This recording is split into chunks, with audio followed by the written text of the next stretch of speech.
Well, good morning, everyone, and welcome to the second day of a really great conference here at the Bank of Korea with a very distinguished group of speakers and discussants. So the first presentation is going to be from Dr. Adriana Kugler. She's a professor at the McCourt School of Public Policy and vice provost for faculty at Georgetown University. She has many distinguished accomplishments. I won't read her whole biography, but just to point out that she did serve for 2 years as chief economist at the U.S. Department of Labor. She's also been an expert testifying before the United States Congress and a recognized expert around the world on labor market issues and policy evaluation. So we're really delighted to have her here talking with us about factors that contributed to changes in employment during and after the Great Recession. So, Professor Kugler, please.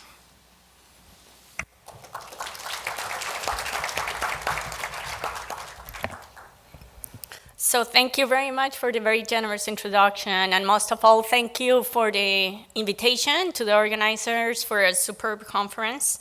And the benefit of presenting on the second day is that I'm going to be able to link to all the presentations yesterday. So I want to start by, as you know, this session is focused on structural factors, but I'm going to link back as well to demand factors and cyclical factors.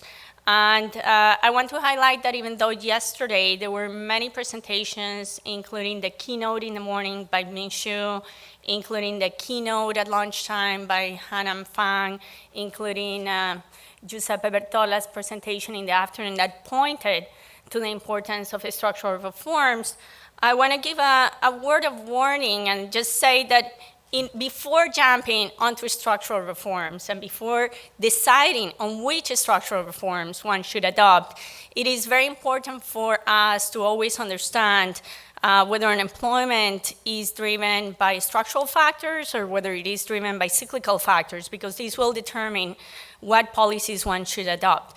And as you well know, during the Great Recession, this was actually a pretty important debate. It was very important to understand whether the very high unemployment was mainly structural in nature or cyclical in nature.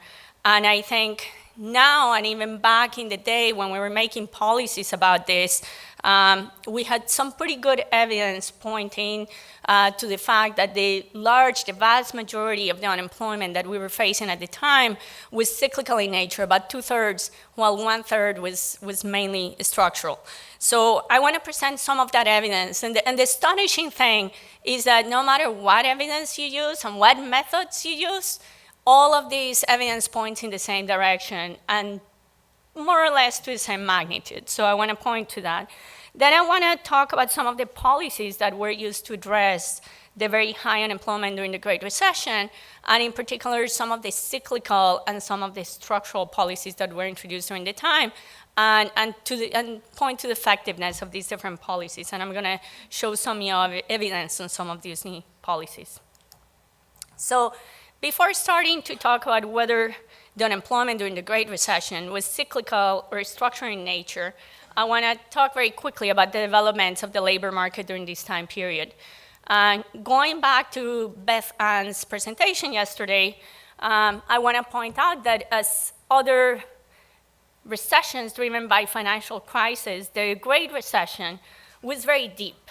And it was driven by large drops in consumption, large drops in investment that translated into large drops in employment and a huge increase in unemployment that you can see right here.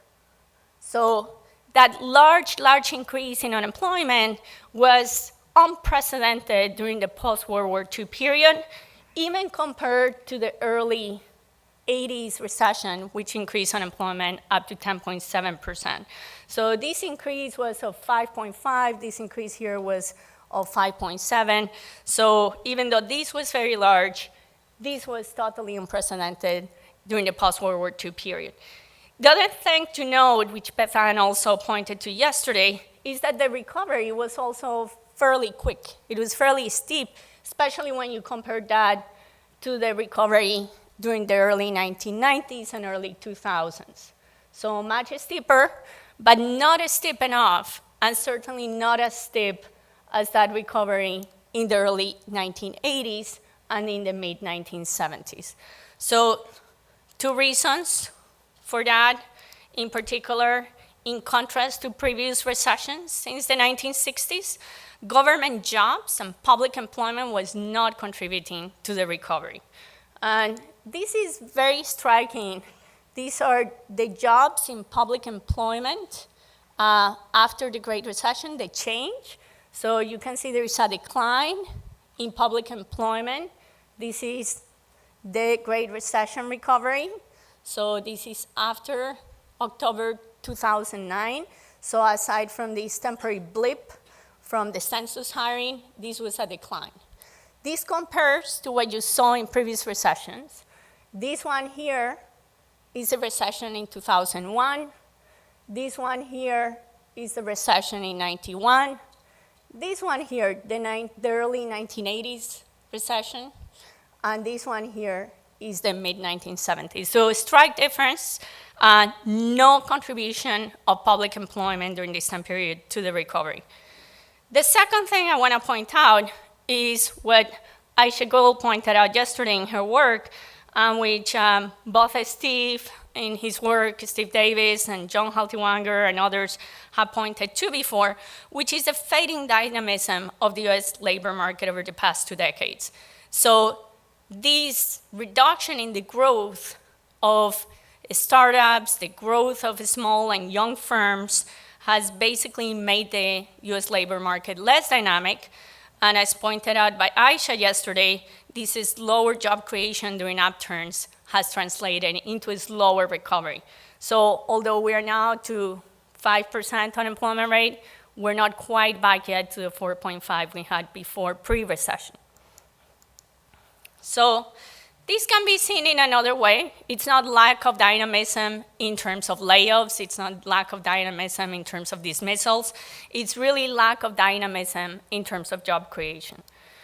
In terms of dismissals, there were huge dismissals, mainly driven by mass layoffs. So this data comes from the mass layoff statistics, this dotted line. This other line comes from JOLTS, the Job Openings and Labor Turnover Survey data. And they show the same picture, but you can see here that a lot of the layoffs in the height of the Great Recession, 2008, 2009, was driven by mass layoffs. And that continued, but that faded out fairly quickly. And these layoffs went down fairly rapidly by 2012, 2013. They were already at pre-recession levels. What did not go up so quickly was the job creation rate.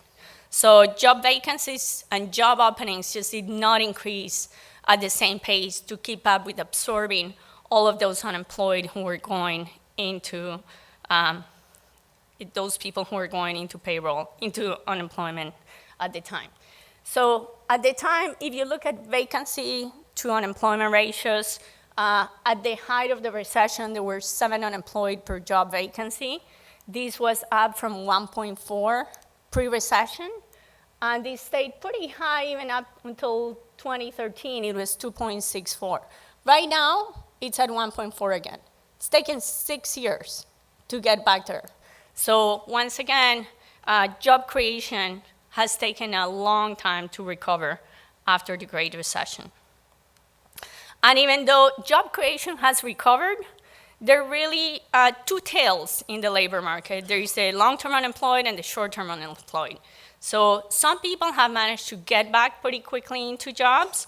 They're the short-term unemployed, people who, and now this is up again, the job finding rate for the job-term unemployed and for the short-term unemployed, those unemployed for less than 26 weeks, has gone back again pretty much to pre-recession levels, close to 30%.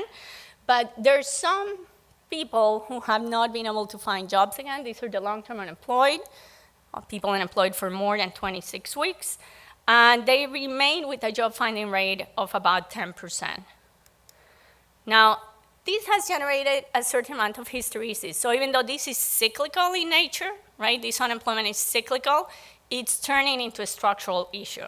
So while pre-recession, the long-term unemployed were 15% of all unemployed, at the height, they were 45% during 2010. Right now, it's 30% of the unemployed. So it's become a permanent phenomenon. This issue of long-term unemployment is not going away. It's here to stay. And this hysteresis, even though it's a cyclical factor, is turning into a structural problem. So that's going to show up in the data later that I show you in some of the evidence. Some of the reasons for this could be that long-term unemployment status is used by employers as a signal of worker quality. There's some evidence of this by Croft and co-authors. Hank Farber has produced some recent evidence which actually points in the opposite direction. Depreciation of skills is another alternative, so work by Larry Katz and co-authors point in this direction. Disconnection from information networks is another possibility, and credit constraints certainly contribute to that. But the key here is that even though this cyclical factor, it certainly may and seems to have turned into a structural problem in the US labor market. So let me now talk about these different pieces of evidence, which, as I said, all point in the same direction, that about 2/3 of the unemployment is cyclical in nature and was cyclical in nature during the Great Recession and after, and about 1/3 is structural in nature. So if we look at Occam's law, if we look at the Beveridge curve, if we look at matching functions, including some of the work by Aisha, and if we look at employer surveys, they all seem to point in that same direction. So in terms of Occam's law, which looks at the relationship between unemployment and GDP, there is some nice work by Arteta and co-authors that finds that 63% of the rise in unemployment during the Great Recession could be explained by the drop in GDP. And even after the Great Recession during the recovery, about 57%, close to 60%, could be explained again by the recovery in GDP. That drop in unemployment after the Great Recession could be explained, 60% of it could be explained by GDP. So this meaning that about 60% could be explained by cyclical factors. The rest could be explained by other things that we don't know what they are. The work by Esteban Sonta from the IMF also points in the same direction. They use a similar strategy, except that they use state-level data. And so they find that the change in state-level unemployment can be explained by changes in GSP, the gross state product, but it's only about 0.5 percentage point of this increase that can be explained by skill gaps. So about 10% versus another 60%. So again, pointing in the same direction. If we move to the Beveridge curve, we can see a similar bed of evidence. So movements along the Beveridge curve shows the relationship between the job openings rate and the unemployment rate. So if you move along the Beveridge curve, right, if you have a drop in job openings, that would imply an increase in the unemployment rate. That would be implying a cyclical type of unemployment, where you have less job creation, and so more people enter into unemployment. And that movement along the Beveridge curve is certainly observed during the Great Recession. Towards the end of the Great Recession and towards the recovery, then you see a shift. And that shift means that even when you have increased job openings, the unemployment rate stays about the same. So that implies a structural shift. The interesting thing is that a lot of this structural shift can be explained by these long-term unemployed. So if you do this same Beveridge curve for the short-term unemployed, this Beveridge curve stands exactly along here. So there is a movement exactly back. So that's part of what explains this. It's driven by this cyclical unemployment of the long-term unemployed turning into structural unemployment. So people losing their skills, for example, so generating skills gaps and things like that. The other thing to point out is that Steve Davis, Jason Faberman, and John Haltiwanger have pointed out that the sectoral composition of job openings has changed substantially pre-recession and post-recession. So, for example, just to give you an example, a lot of the jobs pre-recession used to be in construction with very short durations of job openings and vacancies. Post-recession, a lot of those jobs shifted to health, to education, where job vacancies have much longer durations. And that in itself, if one actually adjust for that phenomenon, this beverage curve would shift back somewhat. So this is in part to explain that phenomenon. The other phenomenon that would shift back the beverage curve and would reflect a smaller structural change in this case would be the work by Peter Diamond, who has pointed out that if we were not only to include the unemployed here, but we were also going to include the marginally attached, people who are out of the labor force but are still interested in finding a job, then once again, this beverage curve would stand much more along. So it's a difference in composition and definition of how we define the unemployed, how we define vacancies as well. So again, this beverage curve basically shows that the vast majority of the unemployment is cyclical, that only about between 20 and 30% is due to this shift, this beverage curve shift that you see here. In terms of matching functions, so once again, Aisha has produced some nice estimates of matching functions, looking at the number of matches that are produced with a given unemployment rate and vacancy rate, and she finds that up to 30% of the increase in unemployment during this period can be explained due to mismatches. So amazingly, very similar to these results from Okun's law, and very similar in terms of magnitude to the results as well from the beverage curve. Employer reports show somewhat the same picture too. So pre-recession and post-recession, a lot of businesses reported being unable to fill vacancies because of lack of qualified labor. But this is not significantly different from what you found pre-recession. So it was 25% of firms who reported pre-recession not being able to fill a vacancy. This was 17% in 2012. It was 29% in 2016, but not significantly different from the 25% that we found pre-recession. Likewise, if you ask businesses, what's your top and most important concern? They find that about 6% and 12% of businesses in 2012 and 2015 reported as the most important problem, lack of qualified labor. So if you think about mismatches and problems of skill gaps, that would point to that.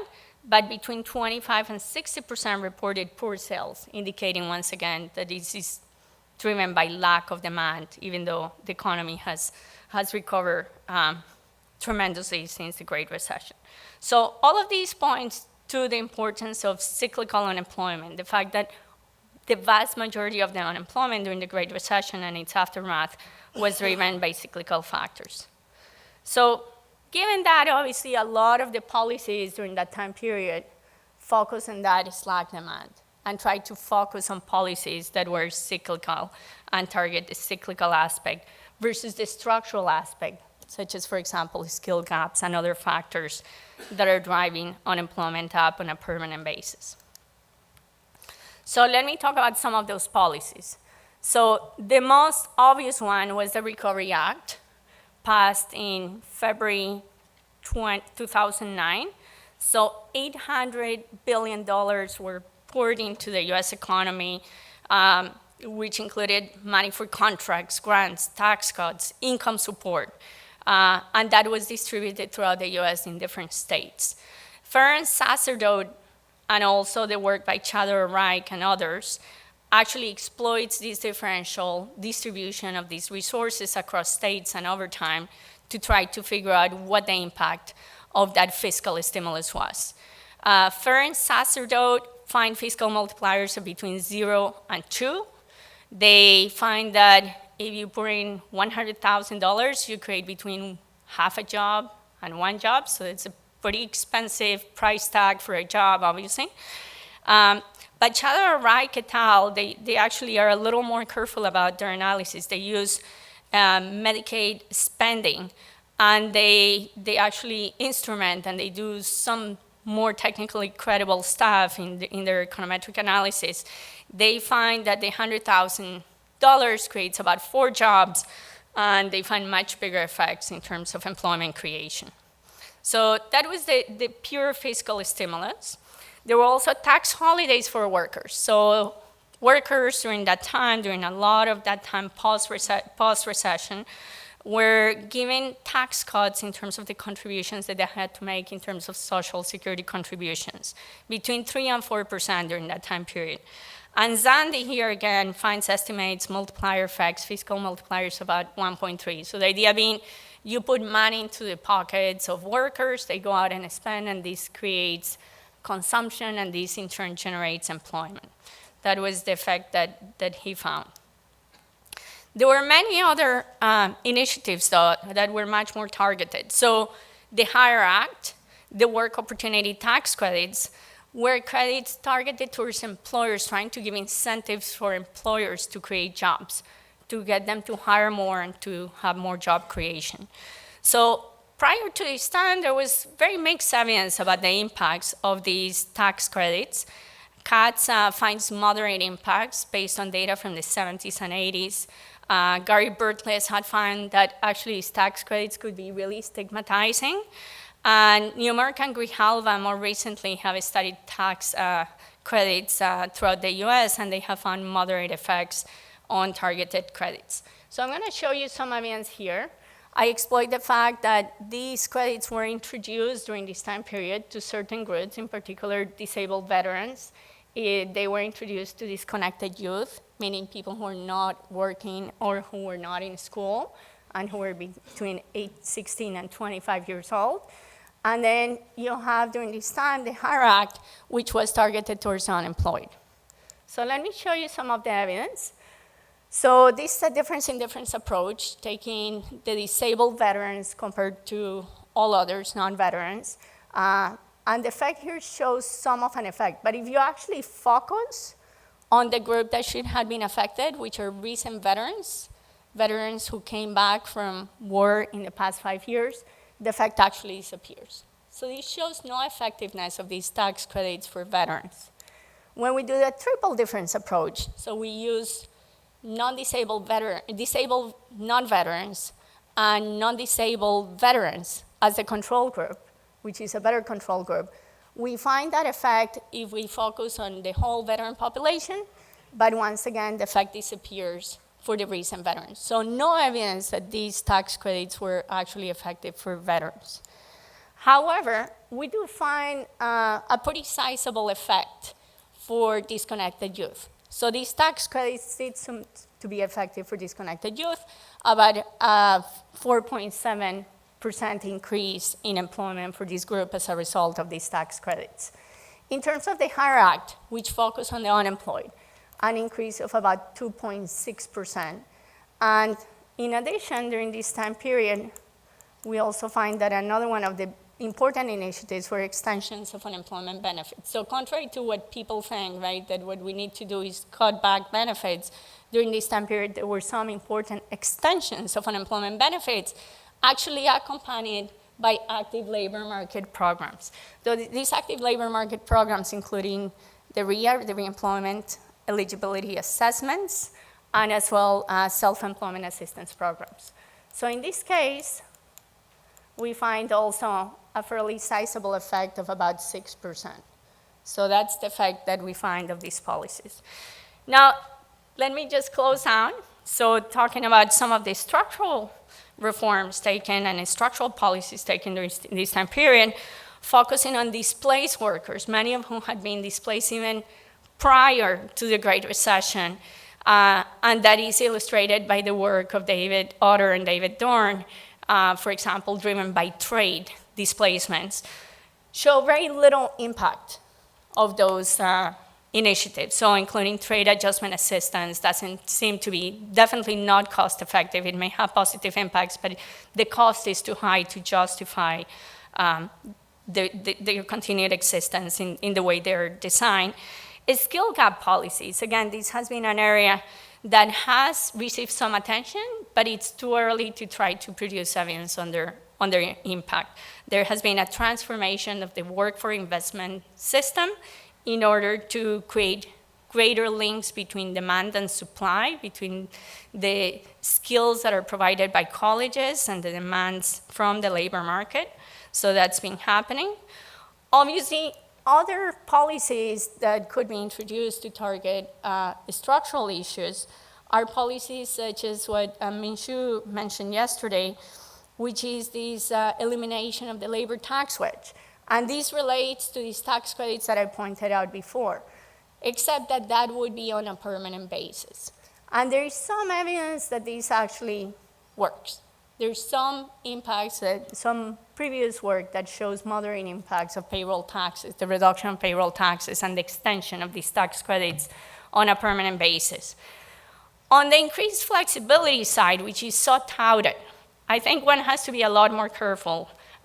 Based on my work with David and with Bill Kerr, we actually looked at the increased dismissal costs in the US during the 1980s and 1990s, and we found that these increased dismissal costs during this time period reduced turnover, reduced labor market flexibility, reduced dynamism, reduced job creation, reduced productivity, which is a very nice contribution that we make in that paper, but it actually, if anything, had an increased impact on employment. So I think as a solution, right, to decreasing unemployment, we have to be very careful about thinking about this as a possibility. If you want to introduce that in order to increase dynamism in the labor market, in order to increase job creation, it's probably a good idea. But if you think this is going to be the silver bullet to reducing unemployment, one is probably going to be fairly disappointed. And the last thing I want to say, the very last thing, is that these structural policies don't come for free. There is no free lunch. I just have to say that even though yesterday it was pointed out, well, we have our hands tied in terms of monetary policy, we have our hands tied on fiscal policy, so let's turn to structural reforms. Well, these structural reforms don't come for free. If you want to provide the skills and close skill gaps, that's going to cost you. If you want to introduce tax cuts and give tax credits to firms, that's going to have to come in some other way through some other taxes in the economy, or you're going to have to reduce the spending. So I just want to warn that even if we think structural reforms are a good idea, that's going to be highly linked to fiscal policy as well, and they're not going to come for free. Thank you very much.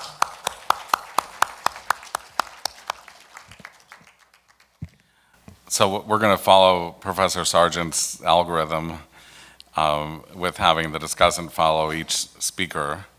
So we're very delighted to have Jung as the discussant for this presentation. He has been here at the Bank of Korea for about the last decade in both the Financial Markets Department and the Research Department, and he's currently the Director of Macroeconomic Modeling here at the Bank of Korea. So, Dr. Chung, please go ahead. Thank you very much. Thank you, Adriana, for your superb presentation. Let me begin with a brief sketch of the outline of the paper first. Adriana described the unemployment dynamics during and after the Great Recession, decomposed it into those from cyclical mismatching and structural factors, and then evaluated the effectiveness of policy measures during the recession and recovery. Then let me start with the main findings of the paper. One of the main findings of the paper is to specify the characteristics of unemployment during and after the Great Recession. Adriana argues that unemployment after Great Recession can be largely attributable to cyclical factors based on two things. The first one is Okun's law.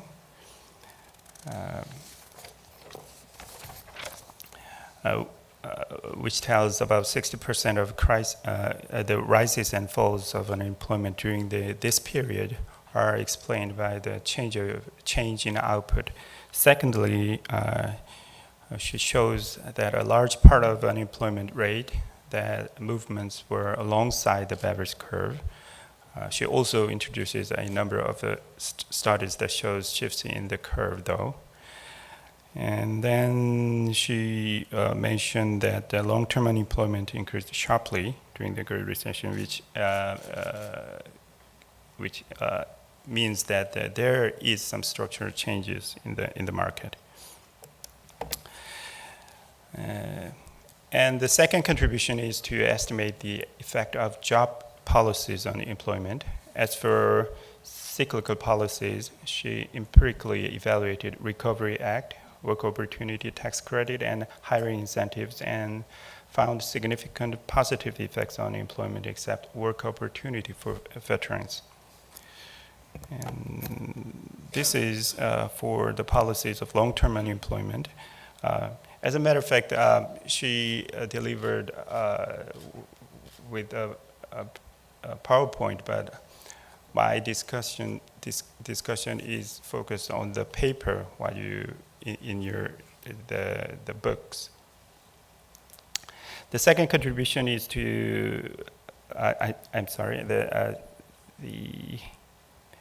as for the long-term unemployment, she estimated that the re-employment assistance and eligibility assessments has positive effect, and then reviewed the existing empirical evidences that EUC, the Emergency Unemployment Compensation, has a positive effect. Overall, my impression about this paper is that it has a significant contribution for understanding both economic and political issues regarding the effects of the Recovery Act and other labor policies. Let me turn to my comments. Even though it is covered in her presentation, I might suggest more rigorous examination to discern the movement from cyclical factors and structural factors. There are many studies which question the stability of Okun's law over the Great Recession, such as Onyand and Skepushan in 2012 paper. Also, Elias, Irvin, and Horda in their 2014 paper point out that the increasing discrepancy between output and unemployment gap after the Great Recession.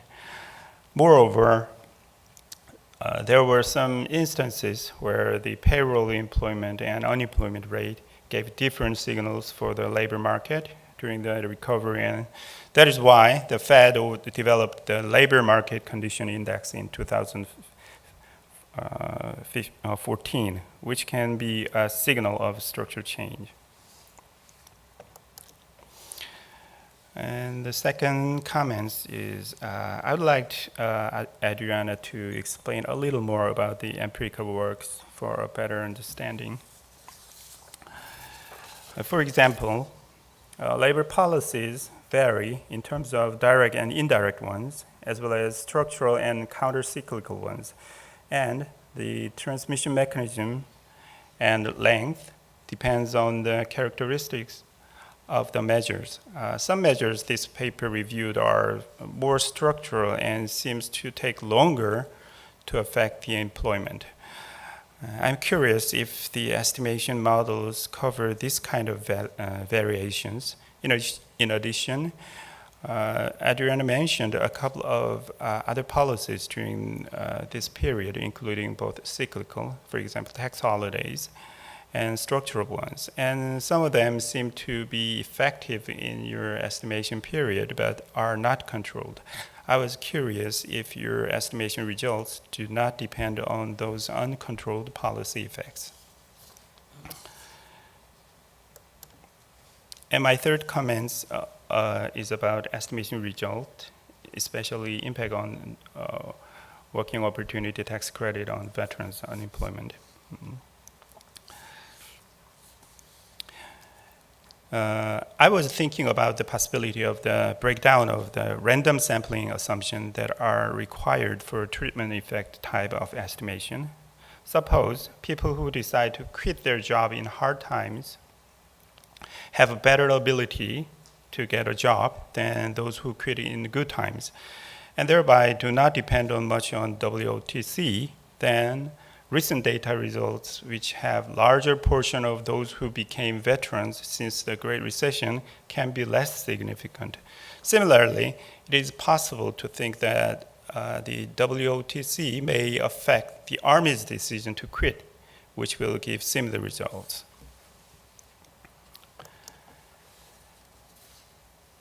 And the next comment is about the quality of employment. The estimation results of the paper focuses on the number of jobs created due to the policies. But as you know, it is reasonable to ask about the quality of employment after the policy. That is, people are also interested in the salary, compensation, and work environment. I'm curious if the estimation results are unchanged even after we control those measures of quality.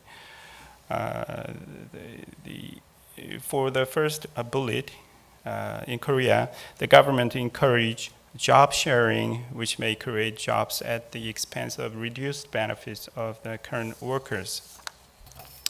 And some studies in Korea that credits toward employers that hire youth give incentives of short-term temporary employment rather than permanent ones.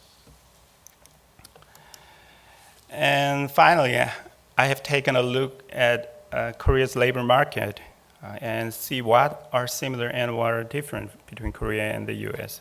One thing I can say is that probably structural factors seem more important in labor market in Korea.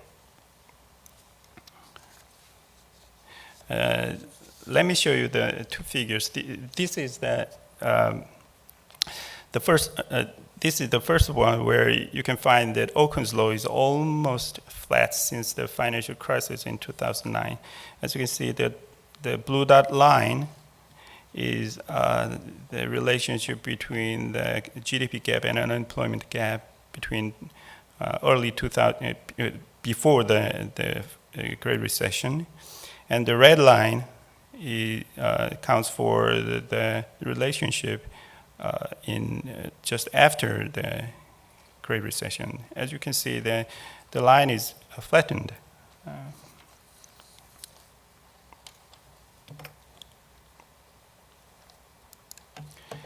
And then this is Beveridge curve, where you can see a sign of shift around 2005. I pointed the yearly basis. It seems shifted down after 2013, which is green one.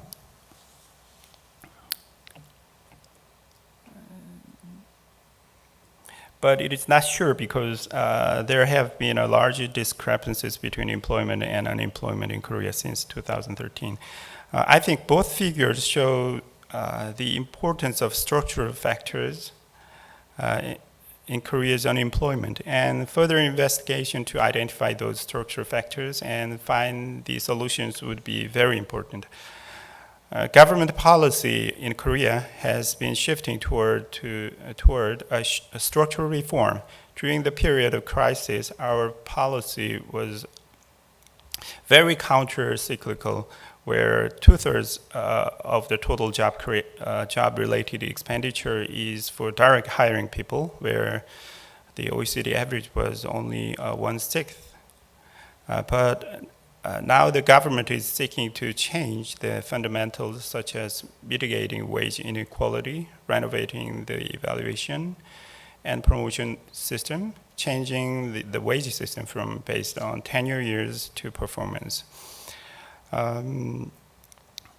I'd like to listen to the Adriana's opinion or ideas, if possible. Actually, you have little time to give a presentation for the structural reform. So I know that you have a little knowledge about the Korea, but the brief idea may be highly appreciated. Thank you very much.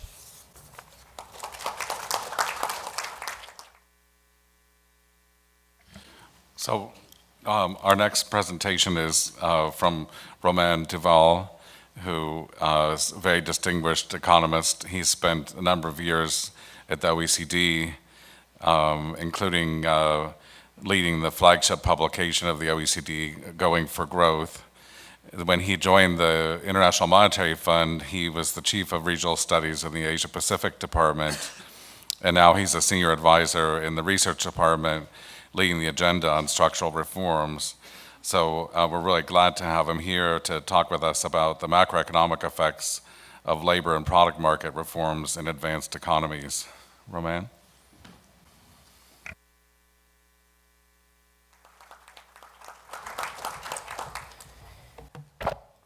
Many thanks, Sandy, for very kind words.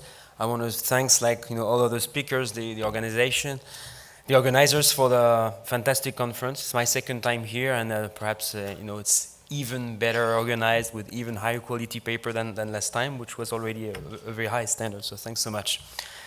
When we discussed what I would present at the conference, there was basically a choice between presenting a hardcore paper or giving you an overview of the work we've been doing recently on reforms at the fund, which was released in the World Economic Outlook, in a special chapter just last month. So we went for the latter. So I'm gonna, provide a very broad overview in 20 minutes of this chapter. So it will mean that I will skip on some of the details of the analytical underpinnings because there's several underlying papers, but I hope it will still be, convincing enough and clear enough.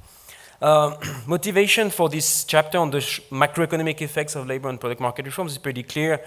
The first bullet point is the reason why we're here, basically, today, I think, and why Bank of Korea was so interested in doing a conference on this. It's been said many times. But the key point in the context of this chapter is that there's a lot of uncertainty regarding the short to medium-term effects of structural reforms, partly because we've never paid that much attention to them. We always think about them, right, as raising potential output over the long term, and you're always interested in doing some kinds of comparative statistics and understanding the long-term effects. The issue is that in the current context, though, there's been growing emphasis on the short to medium-term effects. And why is that? The first reason is that we face substantial slack in advanced economies, persistent slack with shrinking macro-policy space. So there's been growing interest among policymakers about whether actually doing reforms would help the recovery or could in fact, on the contrary, even weaken it, right? And there's been different views floated by different scholars. For instance, Mario Draghi has been arguing that actually through confidence effects and the expectation channel, reforms would boost consumption and investment today and would actually help the recovery. But you've had some prominent academics arguing that one, reforms may pay off very gradually if you take a sort of normal speed of convergence, in a solo type model, and you just raise your steady state. Even if you're optimistic about the ability of reform to raise your steady state, the effects are going to be quite small and quite gradual. And that's been Danny Rodriguez's view. He has a nice blog called Structural Mirage, which I will encourage you to read if you haven't done so. And a kind of worse version of this has been flagged by Paul Krugman, but based essentially on work published in GME by Gauthier Gertsen, Raffo, and Ferrero, on the fact that at the zero bound, if you boost supply, a boost in supply would depress prices, that's going to raise the real interest rate and will contract aggregate demand. And so in such circumstances, that is at the zero bound, reforms might become contractionary. So given this debate, which I won't get it that much into, the theoretical debate, we have actually theoretical paper recently addressing this, and I will make use of it in the panel discussion later on, so I'm not going to steal the whole thunder. I'm going to focus on the empirical effects of structural reforms in labor and product markets in the short and medium term. So the way we proceeded empirically for this analysis was to build a new database of structural reforms, there's labor and product market reforms in advanced economies across 26 advanced economies over the 1970-2013 period. And the way we proceeded was to take a so-called narrative approach, a little bit the way David and Christina Romer looked into the impact recently of a financial crisis on output. The way we proceed is we try to identify reforms based on an extensive reading of OECD country surveys for each country each year since 1970, okay? Basically with the help of a research assistant that, is still alive despite this. And then what we do to identify the major, based on this, we identify all policy actions taken in structural areas since 1970 for each country. And then to identify which of these actions were major reforms, what we do is we classify as a major reform an action that meets one of the three following criteria. One is either there's very strong normative language used by the staff, in the survey to define that reform as, for instance, a game changer or, major reform. Second is when the action is mentioned several times, including in retrospective surveys, like many years after the original date of the implementation of the reform. And third is when these actions correspond to large changes in indicators that OECD has been routinely used for many years to measure the stance of product market regulation, employment protection legislation, etc. And the advantages of doing that compared to existing databases is that we identify major events. It's very important, given that the reforms are very, very complex and very difficult to sum up in summary indicators, such as those used by OECD, for instance. Second is we get the exact timing of the reforms, and it's very important if you want to look at dynamic impulse responses to those reform shocks. You cannot do that if you don't get the dates right.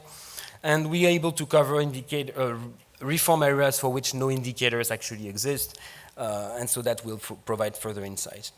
Now the shortcoming is that one shortcoming is general in this, of course, in this literature, which is why the literature has gone increasingly micro, focused on specific natural events, is that reforms may be endogenous, and more broadly, there's omitted variable bias, and that I'm going to discuss how we address this in this context. The second limitation is that, obviously, given the approach we take, which is narrative, there's going to be heterogeneity amongst our major reform shocks. That's kind of unavoidable. It also, I think it's in the nature of the beast, if you wish. That is, again, reforms are complex. How do you compare a job protection legislation reform in Italy and Spain? Just, two major reforms that have been made recently. They touch on different provisions. It's difficult to analyze them. So either you analyze them taking a micro approach, which is what we also do, and it's very important. But if you want to tackle the kind of questions I'm going to try and tackle, which is the complementarities between macro and structural policies, also in a cross-country context, you need to take a cross-country perspective, and then you need to take this kind of approach, I think, to some extent. That said, what it means is that what we're going to estimate clearly is the average historical impact of the average, reform in the sample. Okay, so this is an example of the kinds of reforms we identify. In 1982, for instance, in the product market reform area, we actually identified reforms in all the network industries and retail trade and professional services. And for instance, in 1982, there was the famous lawsuit against AT&T that led to the breakup, and that's kind of a major deregulatory event in the US in the telecom sector. And then we've got lots of other events for other areas of reforms, such as job protection reforms or unemployment benefit reforms for other countries, where you see each time the kind of normative language used by staff in the report. And in some cases, this corresponds to large drops in indicators used by OECD. So with this database of major reforms, we do the following. Let me start first with product market reforms. So we analyze them by taking macro, sector level, and firm level approaches. Obviously, the macro approach has the advantages of being able to touch on deep macro issues, but as identification issues that are better addressed, the more micro you go, right? So that's why we did all three of them. What we do is, in the core of the analysis, what we do is we apply the local projection method to estimate the dynamic response of economic outcomes to shocks. The local projection method was proposed by Oscar Jorda in an AER paper in 2005. It's been used routinely as a flexible alternative to VARs basically since then. It's been advocated by Orbach, Gornichenko in their AER paper to estimate the effects of fiscal multipliers and how they vary with economic conditions, for instance. So that's what we're going to do.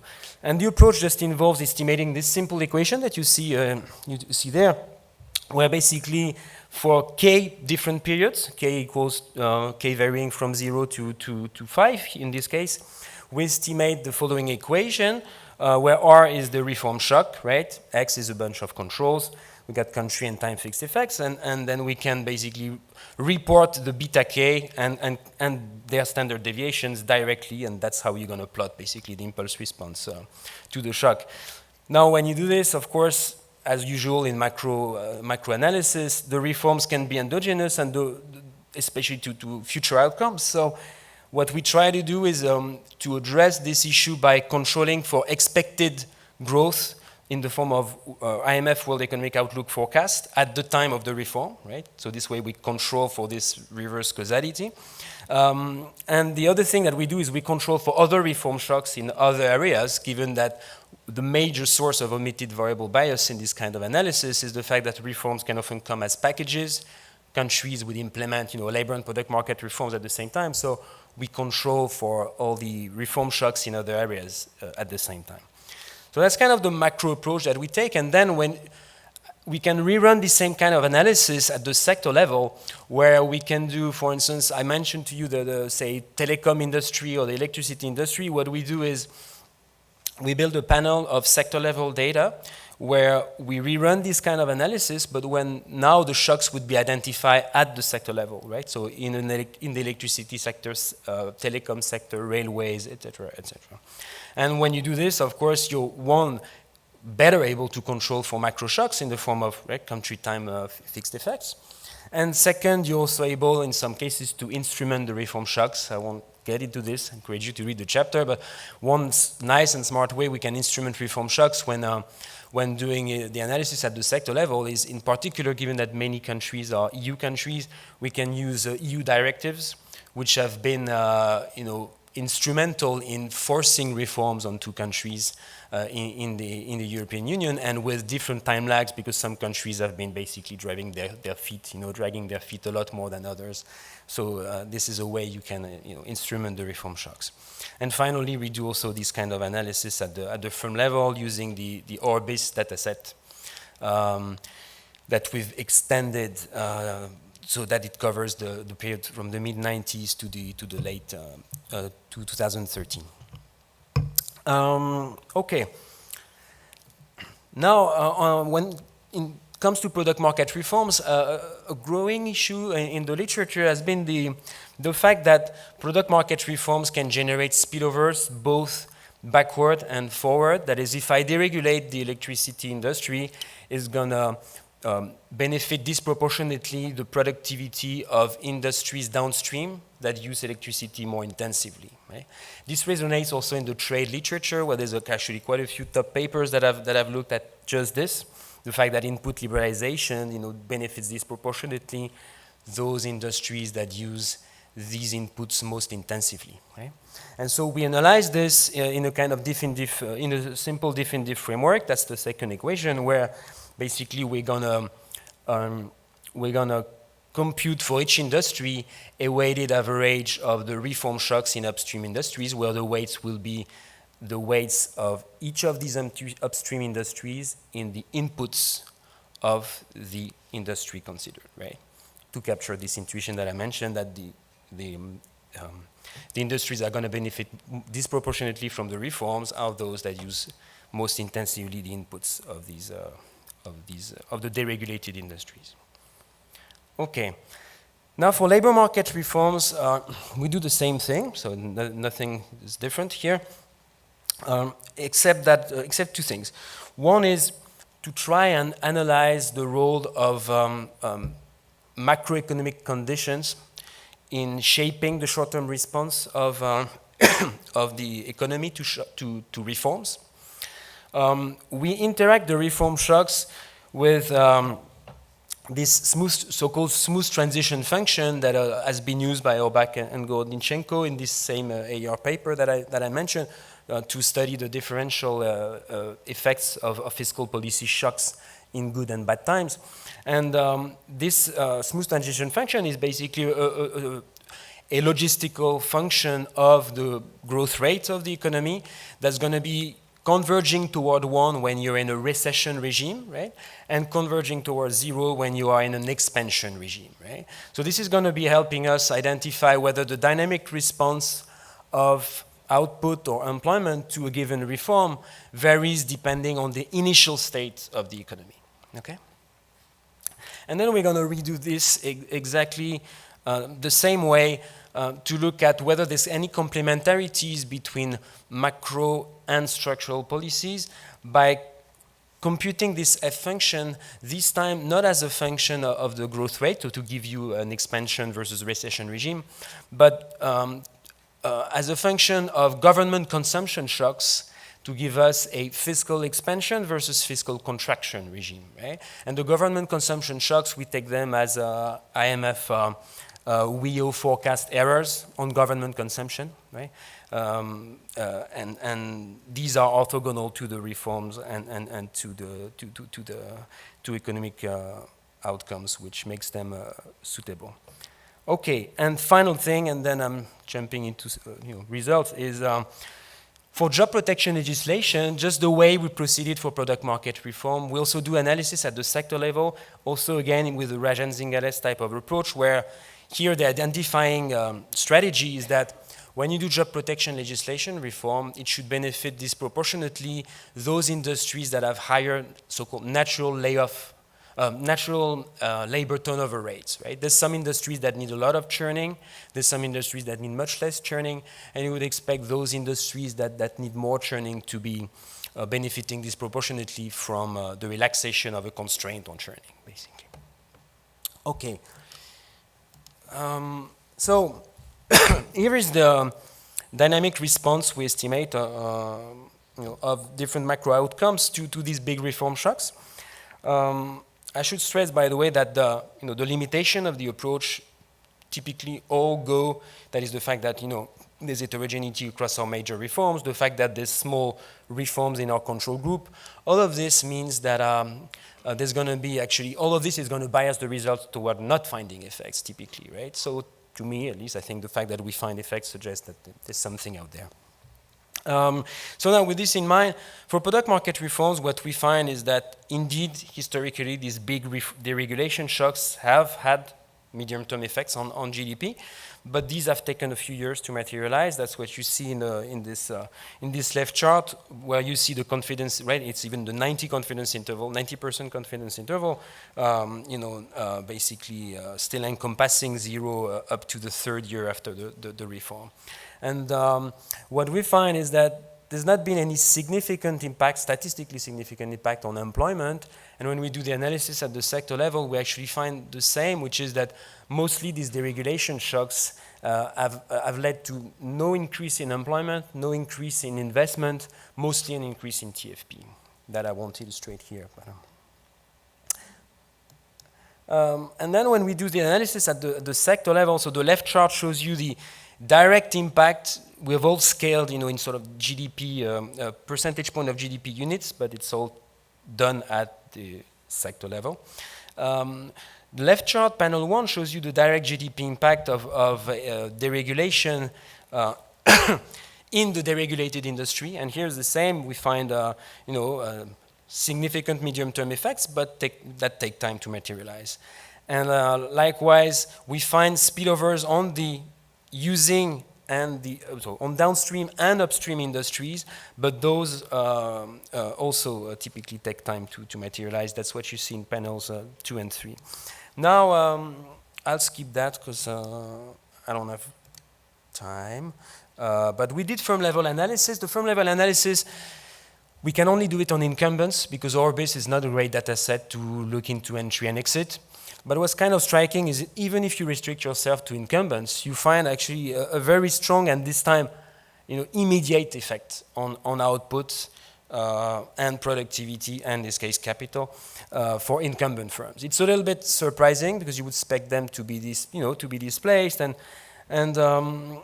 one interpretation of this finding, I think, is that X inefficiency matters, especially in those types of industries which were network industries historically, where there was quite a bit of that. I'm happy to elaborate on that. Okay. On labor market reforms, the key insight is that if you focus on the upper, middle, and right charts, okay, the key insight is that there's differential effects depending on whether the reforms are done in expansions or recessions. And why do we find these results? We have a theoretical paper that rationalizes this. The reason is that, is very simple at the end of the day, is that job protection is a constraint on layoffs, right? And if at times, that is in a recession, when firms would want to lay off workers but are partly prevented from doing so or discouraged from doing so by the layoff constraints. If you relax that layoff constraints, you're going to unleash a large wave of layoffs that's going to temporarily deepen the trough, basically. Right? So it won't change your steady state, but it will make the short term much worse. And that's exactly what we find, not just using macro and micro analysis, but also the sectoral analysis with the definitive strategy that I mentioned also delivers exactly those same results. And these are the lower middle and lower right charts. Yeah. On that, we find the same for unemployment benefit cuts, that in recessions they are bad ideas. I think Adriana hinted at this, but we find in a way completely different setup, exactly the same thing, that it's a bad idea to cut the benefits in recessions, while in normal times they have typically led to lower steady state unemployment and have paid off relatively quickly. Okay, I'll skip that. And just want to show you this one chart and conclude. Same here is we find that the effect of job protection deregulation have been much more positive when they were accompanied by fiscal expansions than where they were accompanied by fiscal contraction. And this, of course, controlling for the direct effect of the fiscal expansion, fiscal contraction on output itself, right? That is, it's really the interaction, between the reform shock and the fiscal, this smooth transition function. By the way, here, don't check the magnitudes, which are very large, and that's partly because the F function is valued at extreme values, which are like 0 and 1, while in the data they never reach 0 and 1. And the reason is that, again, if you do major fiscal expansion, this is going to tilt the way firms are going to respond to a job market deregulation in the short term, because it's going to make them more willing to hire and less willing to fire at the margin. So it's going to shift the impulse response to the reform, and that we show so theoretically elsewhere in the paper. So I think it's important also for the fund, because as I will discuss in the panel, we're really pushing hard on these complementarities between macro and structural policies. Conclusion,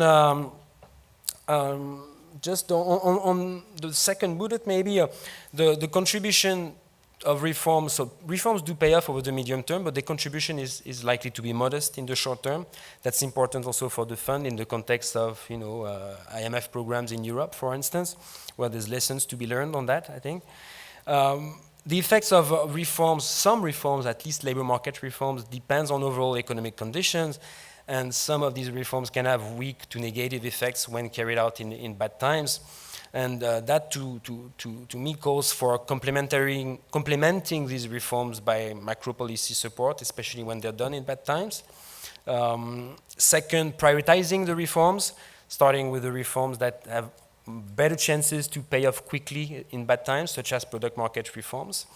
And third, one thing that works in a model, may not work in the real world, is to credibly announce reforms now and implement them later, right? Because if you credibly announce them now, a job protection reforms that's going to reduce future layoff costs, basically, it does not affect your firing incentives today. You cannot, fire at a lower cost, but it affects your hiring incentives. So it works beautifully.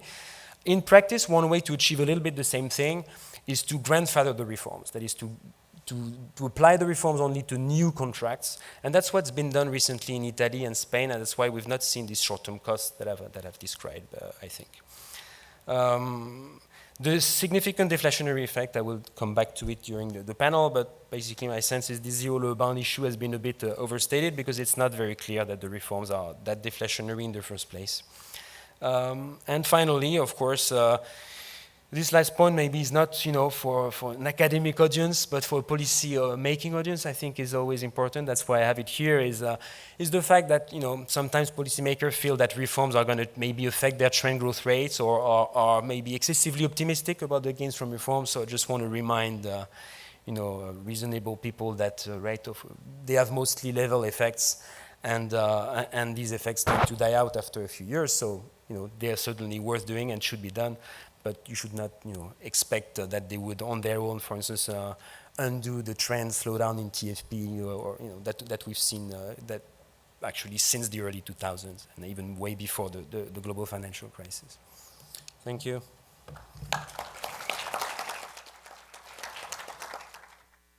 Great. So we have about 15 minutes for general discussion. So why don't we start with maybe 10 minutes worth of questions from the audience, and then we'll leave 5 minutes for the two presenters to respond both to the discussants and to the other questions. So if you would do me a favor, just identify yourself when you start your comments. Professor O'Toole. Hi, David Otter, MIT. This is a question for Adriana. So that was a very useful summary. And I guess this is a question that you could just as well ask me. I don't know the answer. That's why I'm asking you. We have a lot of discussion about how the long term, how people are scarred by the recession, displaced workers, the failure of trade adjustment assistance, and all the kind of damaging effects that bad macroeconomic conditions and unanticipated job losses have on workers. The question is, do we have any policies or programs that we know that are actually very effective for adults displaced from career jobs of any sort, other than tight aggregate labor market conditions? Are there programs that you think are cost effective or worth experimenting with or exploring or investing in further? Till van Wachter is here. I have two comments and slash questions for Adriana. The first is, so we've done a recent study that came out in the AER on the long-term, the cost of long-term unemployment. And long-term unemployment has a negative causal effect, and it's quite strong. But if you look at long-term non-employment, the long-term non-employment rate in the Great Recession was similar to the one in the early 80s recession.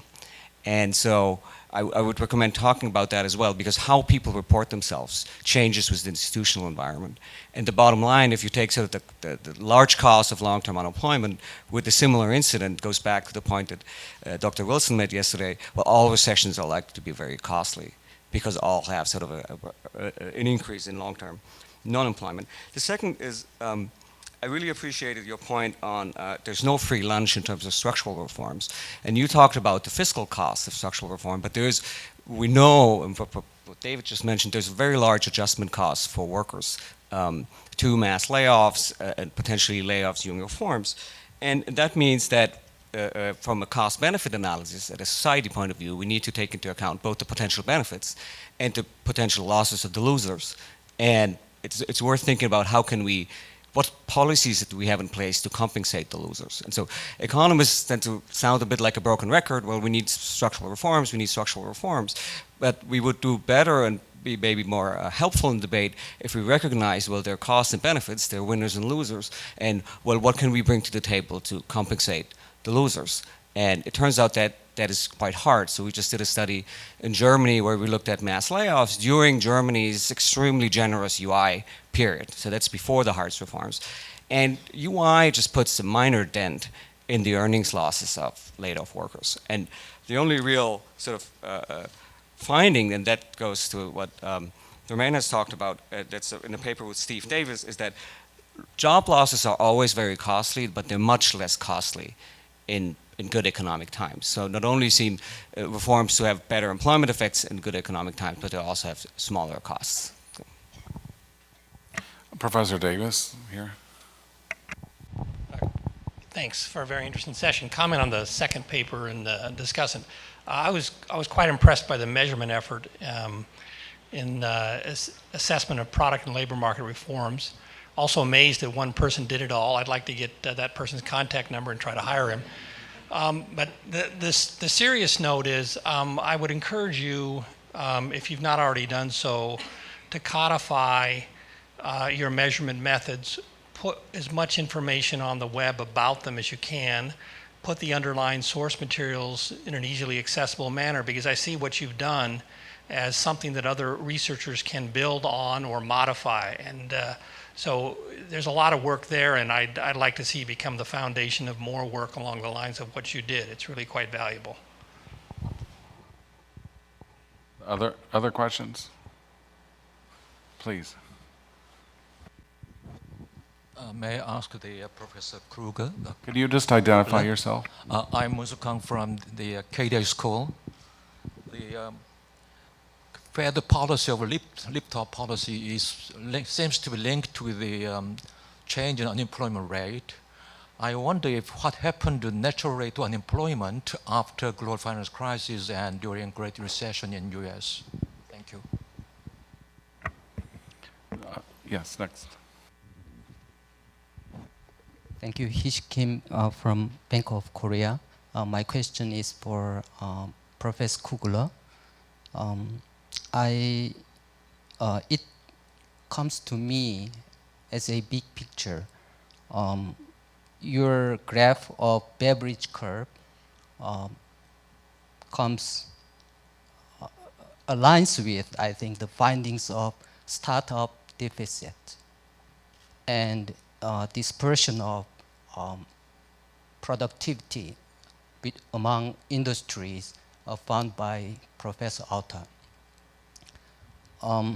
It seems to me that USA has the economy representing uncoordinated market economy does not necessarily successfully adjusted to the globalization. This may be too strong, just my impression. My hunch is that it points to some limitations of economics. We need more, take more consideration of the social dimensions. So what we need is, it seems that there are some barriers for youth to learn how to develop their skills in the USA. The youths were the objective. They were the first to lose opportunities when crisis comes.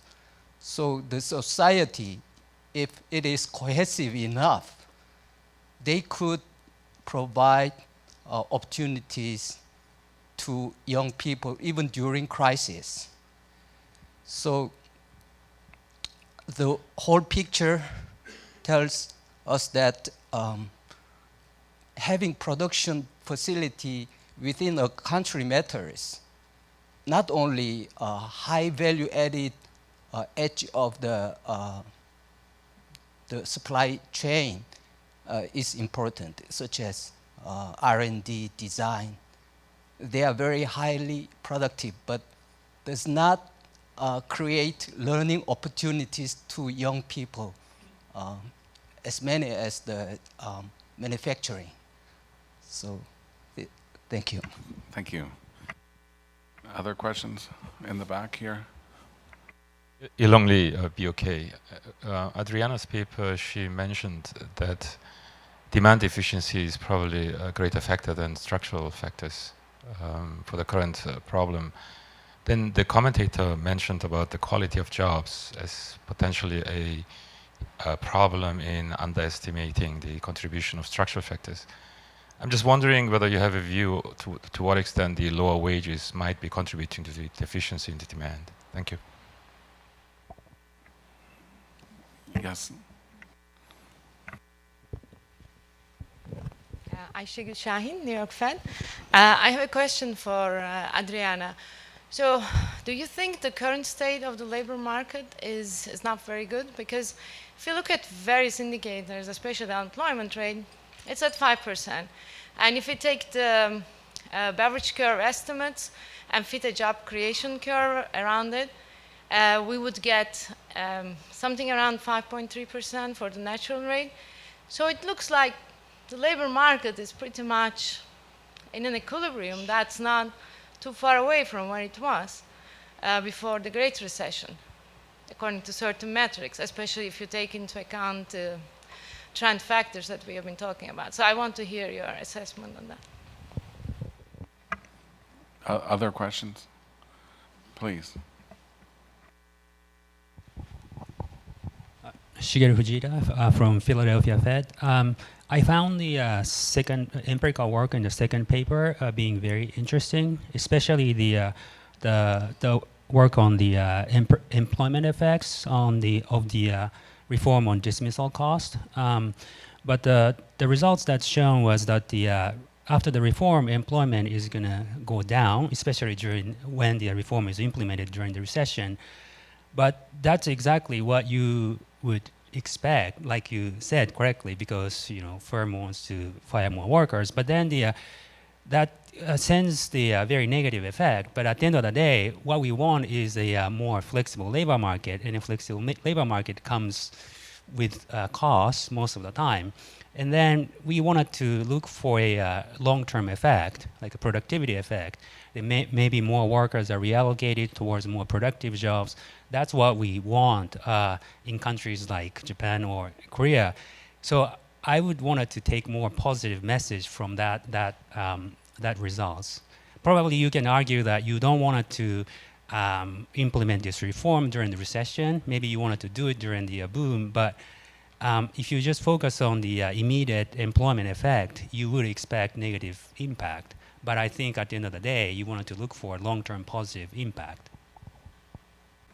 So we've developed a enhancement to Professor Sargent's algorithm, which is we're going to also allow each of the presenters to ask each other one question. So, Roman. That's my fault. Thanks so much, Andy. No, I had one question which was inspired by the question that was just asked, which is indeed, you seem to be hinting at the fact that still there was some of the increase that was structural, right? And we're back at 5%, and yet wage growth is fairly modest. So how do you square these facts? Basically, if there was some part of the increase that was structural, it would suggest that maybe, Nauru would now be above 5%, yet we are now at 5%, we have low wage growth. So, how do you square these different facts? And maybe I misunderstood, some of the conclusions, by the way. Thanks. Did you want to ask a question of Romain?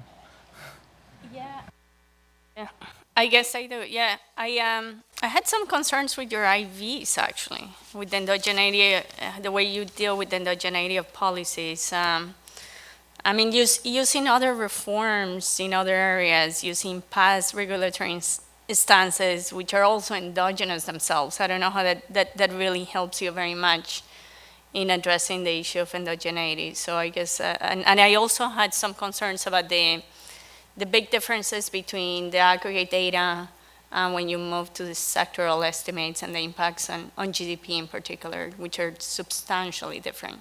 So I think, I guess I find your results based on the sectoral analysis and the firm level analysis much more believable. Okay, so I'll ask one question of each of you also. So for Adriana, this is a little bit related to some of the issues that Dr. Wilson raised yesterday. In the wake of the Great Recession, there was a lot of pessimism that the NAIRU was going to be significantly higher. Some people, including President Bullard, thought that it might be as high as 7%. The professional forecasters thought it might be 6%.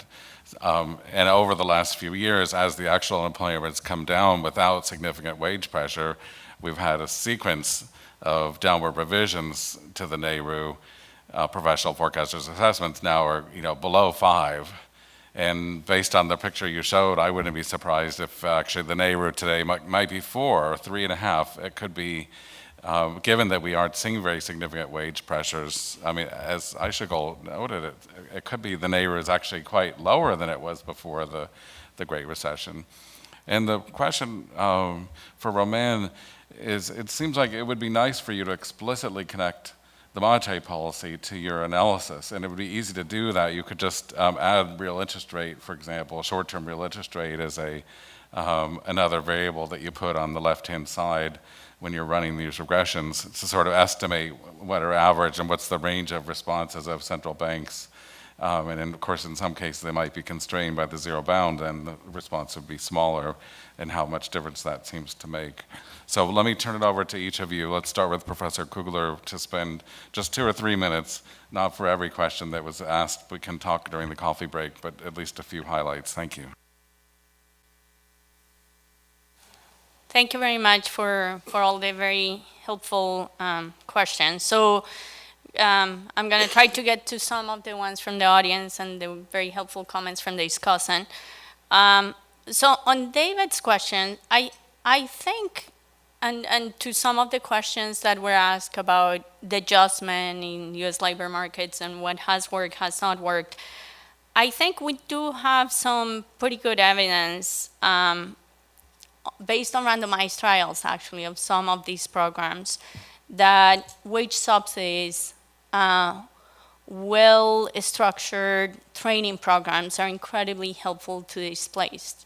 TAA is not such a thing. It does not broadly provide wage subsidies to those who are displaced. So that's something that we know out of the Canadian evidence that has worked.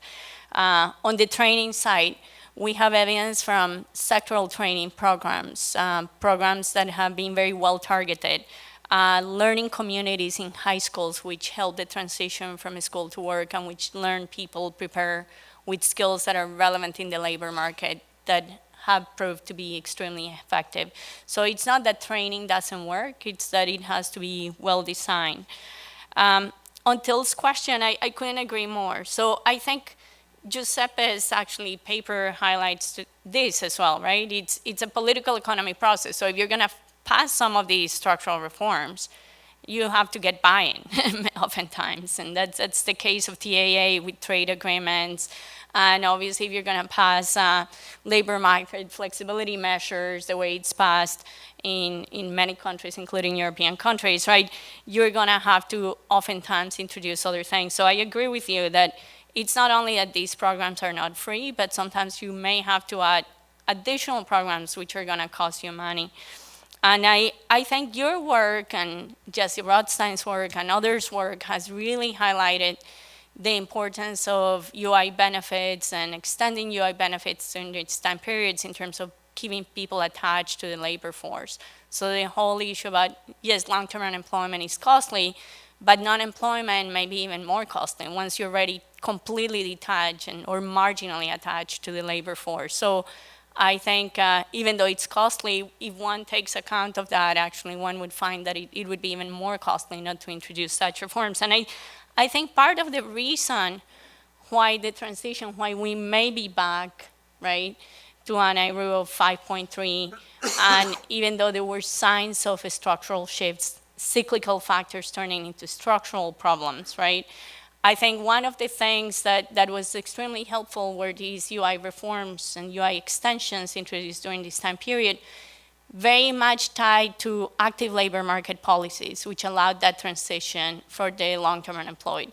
So even though it remains higher than before the Great Recession, a lot of those people, as we showed, managed to increase their job finding rate, even the long-term unemployed. So it is true that there are long-standing issues like trade-related displacement and other things that came before that still remain there. As to the long-term unemployed, I think the UI reforms that were introduced during that time period actually were tremendously effective. And then I guess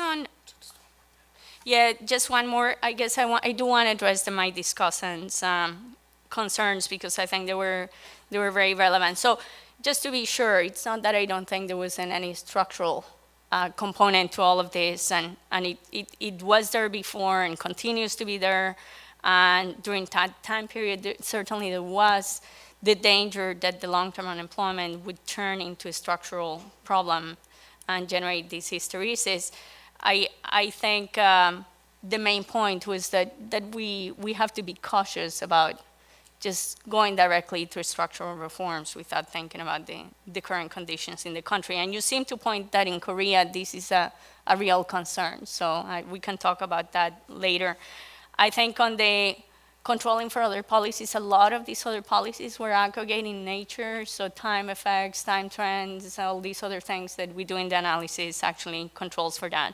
And lastly, to the question about quality, right? Quality of jobs. I couldn't agree more. That's certainly another relevant dimension that is important to consider.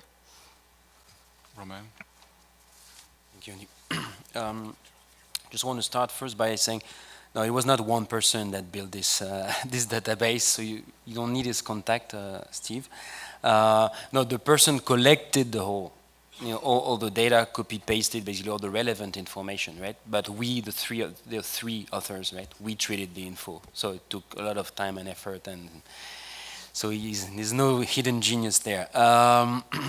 Now, regarding the comments that Balázs made on reforms versus counter-reforms, I should have mentioned this, but didn't have time.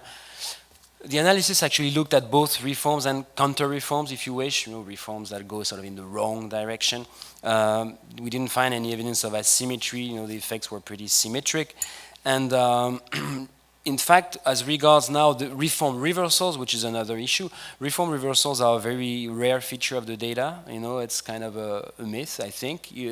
There's very strong difficulty to do these reforms, but once you do them, you don't come back, basically. Once you deregulate, product markets were deregulated in the 80s, 90s for the most part in most countries, and you just don't go back on these deregulations. That said, on a more technical level, when we control for future reform shocks in the analysis, it doesn't change the results, but that reflects the fact simply that there's no such reversals in the data, very rare. Now, the limitations of the narrative approach are very clear, right? That I think I've mentioned that very neatly. It creates measurement error for the most part. Indeed, a further source of measurement error, but which is there for any kinds of analysis of reforms, is the difference between de jure and de facto. It's a very long-standing issue that affects actually all OECD and World Bank type of indicators, for instance. So it's certainly there as well, creates further measurement error. That said, I would think it still should not be overestimated because, frankly, when you look at our firm-level results, where you see this very strong, significant response of incumbents to reforms, really suggests that we're getting the dates pretty right on average. Now, on the fact that we should just do the reforms for the long term, right? So in a way, we shouldn't care that much about the short term. We certainly agree that the reforms are done for the long-term benefits, but in a way the answer would be that you can still try and get both, no? You can still try and get the most of them in the short term, and in that regard, when you look at this complementarity between macro and structural policies, you see that there's a potential to get to basically converge faster to your steady state if you use fiscal stimulus, that's one. And second, there's also ways to design the reforms in ways that improve the short-term effects, such as by grandfathering them, that is applying them only to new contracts, for instance, when it comes to job protection reforms. Although this comes with efficiency costs, by the way, but it gives you better short-term effects. Finally, regarding the, Adriana's questions on the IV, 2 points. The fact that the past stance is not exogenous. In fact, when you use the stance at the start of the sample, which I would think would be more exogenous, doesn't affect the results. And second, we have these two other instruments, which I think are kind of nicer. And one is EU directives, and the other one is reforms in the same industries carried out by other countries, basically some kind of peer effects, if you wish. And I would think these are more decent instruments. So you picked up on the borderline one. Now, regarding the fact that we find different effects at macro sector level, actually that's not the case. Quantitatively, the units were not very clear, but quantitatively they're actually fairly consistent because really in the same ballpark, if you add what we find at the sector level in terms of direct effects of product market deregulation plus the spillovers that you get through these input linkages, if you aggregate that up, we have the kind of aggregate effect of the typical major reforms in the past was like 2% of GDP, and the macro we find 1.5. So it's not, it's not vastly different. And one last point, which is on the question that was asked to Adriana, but because there's many U.S. scholars here, so I would want to provide a non-U.S. view on the fiscal cost of reforms. Yes, in the case of the U.S., there can be fiscal cost of reforms, but I would want to emphasize that many of the reforms that are high priority, in Europe, Japan, Korea, have no direct fiscal cost. Right? And these have to do with product market deregulation, employment protection legislation reform. There's no direct fiscal cost to these. So in a way, there's a free lunch. But of course, where there's limits to the free lunch argument is that there can be political economic costs, and they can be very difficult to pass if you don't compensate the losers, and this has indeed been done in practice. But at least it is not in the nature of the reform, right? I would want to say. While raising public spending on active labor market policies in the U.S. is clearly costly and is in the nature of the reform, for instance. Okay, so we're actually, I've been a lenient chair, so we're 10 minutes over into the coffee break. So the good news is the presenters will continue discussing this over coffee, as you can see. Just 1 second. Sorry. We're going to resume at 11 o'clock for a very interesting panel discussion. Many of the presenters who have been contributing so far will be on the panel, so we're looking forward to that. But you have 20 minutes for coffee, and let's conclude by thanking all the presenters and discussants.